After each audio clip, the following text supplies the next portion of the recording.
Layo sa syudad ang Barangay Manila de Bugabos, libaong ang dalan ug do na pay suba nga kinahanglang tabukon aron lang maabot ang Manila de Bugabos Elementary School.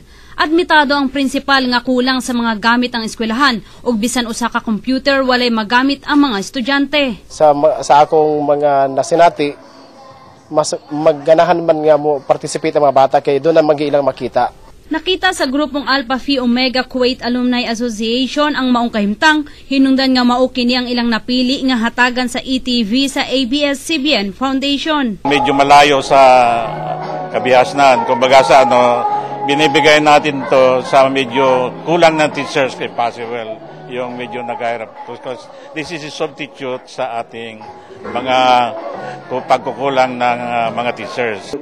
Apila in taon ninyo ang butuan? Nagingnan ko nila, pagpili sa butuan o eskwelahan kay atong padalang nagproyekto.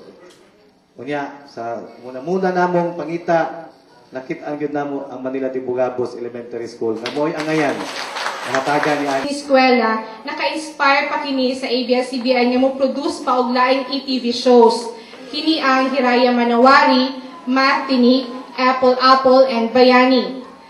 The foundation started to distribute TV sets to public schools in the mid-90s to enable the students to watch the ETV shows in the classrooms. Mag-grade 6 na karon tuiga si Charlene.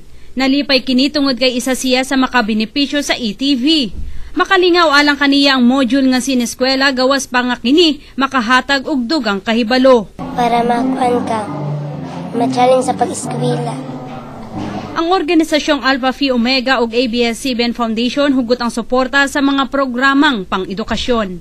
May Jess Patrol sa Caraga.